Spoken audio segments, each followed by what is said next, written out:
સાબરકાંઠાના ઈડરમાં કરોલ નદીમાં કાર તણાઈ હોય તે પ્રકારની ઘટના. કરોલ નદીમાં કાર તણાઈ. કડિયાદરા પાસે કરોલ નદીમાં કાર સાથે બે યુવકો પણ તણાયા. સ્થાનિકોએ પાણીના પ્રવાહમાં તણાયેલા બે લોકોને બચાવી લીધા છે. તો કડિયાદરા પાસે કરોલ નદીમાં કાર સાથે બે લોકો પણ તણાયા હતા. ઘટનાની જાણ થતાં જ સ્થાનિકો ત્યાં દોડી આવ્યા. સ્થાનિકોએ પાણીમાં તણાયેલા બે લોકોને બચાવી લીધા છે. પાણીનો ધસમસતો પ્રવાહ હતો અને તે જ દરમિયાન નદીમાંથી કાર પસાર કરવાનો પ્રયાસ દરમિયાન નદીમાં કાર તણાઈ હતી. બે લોકો ફસાયા હોય તે પ્રકારની માહિતી પણ સામે આવી હતી. ત્યારે આપ જે દ્રશ્યો જોઈ રહ્યા છો કરોલ નદીના છે કે જેમાં કાર પણ તણાઈ હતી અને કારમાં બે લોકો સવાર હતા. બંને લોકોને સ્થાનિકોએ બચાવી લીધા છે. કાર પર ચડી અને બંને લોકો મદદની ગુહાર લગાવી રહ્યા હતા. ઘટનાને પગલે સ્થાનિકો ઘટના સ્થળ પર પહોંચી રહ્યા હતા. ત્યારે પાણીના ધસમસતા પ્રવાહમાં આ બંને લોકો ફસાયા હતા અને બંને લોકોને બચાવી લેવામાં આવ્યા છે. વધુ માહિતી સાથે સંવાદદાતા દર્શન ફોન લાઈનથી જોડાઈ ચૂક્યા છે. જી દર્શન, નદીના પ્રવાહમાં બે લોકો તણાયાની ઘટના સામે આવી હતી, શું વધારે વિગત? જી ચોક્કસથી જે સાબરકાંઠા જિલ્લા સહિત ઉત્તર ગુજરાતની અંદર જે હવામાન વિભાગની આગાહી હતી તે પ્રમાણે વરસાદ વરસ્યો હતો, જેને લઈને નદી નાળામાં નવા નીર આવવામાં આવ્યા હતા. જેને લઈને જે ઈડર અને કડિયાદરા ગામ પાસેથી પસાર થતી કરોલ નદી જે છે તે કરોલ નદી પરથી ડીપબ્રિજ પરથી પાણી વહેવાની શરૂઆત થઈ હતી અને તે દરમિયાન જ જે કાર ચાલક છે તે કાર ચાલક ત્યાંથી પસાર થઈ રહ્યો હતો અને કાર ચાલક અત્યારે હાલ પસાર થઈ રહ્યો હતો તે દરમિયાન જ તણાવવા લાગ્યો હતો. કપલમાં બંને જે પતિ પત્ની હતા તેઓ આ કારમાં સવાર હતા, જેને લઈને જે પરિસ્થિતિ વણસી હતી. ત્યારબાદ જે સ્થાનિક ગ્રામજનો હતા, ગ્રામજનો અને જે સ્થાનિક તરવૈયા હતા તેઓની મદદથી આ લોકોને હેમખેમ અત્યારે હાલ બહાર કાઢી લેવામાં આવ્યા હતા. ડિઝાસ્ટર વિભાગને પણ જાણ કરવામાં આવી હતી. તંત્ર દ્વારા અત્યારે હાલ ત્યાં પહોંચી અને જે કાર્યવાહી કરવામાં આવી હતી. જી દર્શન, સમગ્ર માહિતી બદલ આભાર.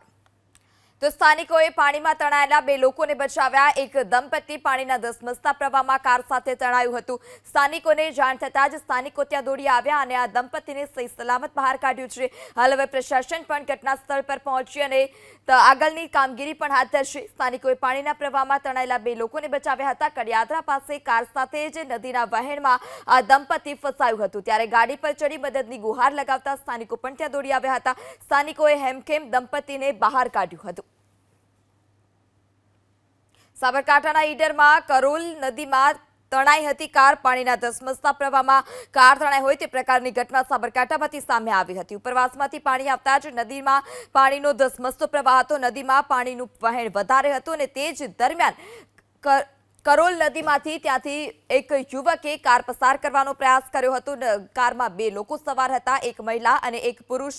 ત્યાં કાર સાથે જ નદીના તેજ પ્રવાહમાં તણાયા હતા. ત્યારે સ્થાનિકોએ દિલ ધડક રેસ્ક્યુ ઓપરેશન કર્યું. ધસમસતા પાણીમાં ફસાયેલા દંપતીનું રેસ્ક્યુ ઓપરેશન. સાબરકાંઠાના ઈડરની કરોલ નદીમાંથી દિલ ધડક રેસ્ક્યુ ઓપરેશન આ દંપતીનું કરવામાં આવ્યું. મદદની ગુહાર લગાવતા દંપતીનું સ્થાનિકોએ દિલ ધડક રેસ્ક્યુ ઓપરેશન કર્યું. પાણીના ધસમસતા પ્રવાહમાંથી પસાર થવા જતાં આ ઘટના બની હતી. અગાઉ પણ અનેક આ પ્રકારની ઘટના સામે આવી છે કે જ્યાં પાણીના ધસમસતા પ્રવાહમાંથી પસાર થતા સમયે કાર તણાઈ હોય, કારમાં સવાર લોકો તણાયા હોય. ત્યારે ફરી એક વખત આ પ્રકારની ઘટના સામે આવી છે સાબરકાંઠાના ઈડરમાંથી કે જ્યાં કરોલ નદીમાં દિલ ધડક રેસ્ક્યુ કરાયું.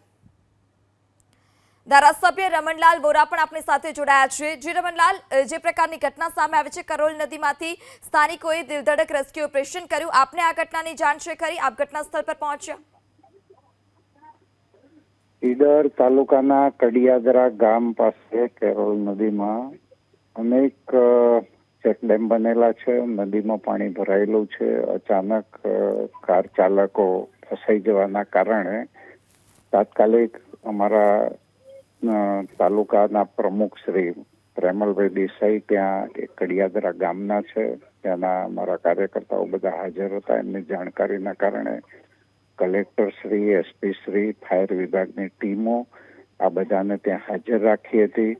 સદભાગ્યે એમનું રેસ્ક્યુ થઈ ગયું છે, પરંતુ સ્ટેન્ડ બાય અમે હેલિકોપ્ટરની વ્યવસ્થા પણ રાખેલી હતી જેથી એ લોકોને અમે બચાવી શકે.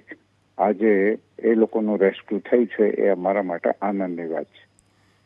તો ત્યાં કોઈ પ્રતિબંધ લગાવવામાં આવ્યો હતો ખરી કે ત્યાં પટમાંથી અવરજવર ન કરવામાં આવે? સામાન્ય રીતે ત્યાં પ્રતિબંધન જેવું હોતું નથી, પરંતુ નદીનો પટ એ પ્રકારનો પહોળો અને લાંબો છે. અનેક ચેકડેમો પણ આવેલા છે અને એના કારણે કદાચ કોઈ ભૂલથી ફસાયું હોય એવું બની શકે. બાકી ત્યાં પ્રતિબંધ જેવું એવું કશું કંઈ હોતું નથી. અચાનક નદીમાં પાણીનો પ્રવાહ વધવાના કારણે આવું થતું હોય છે.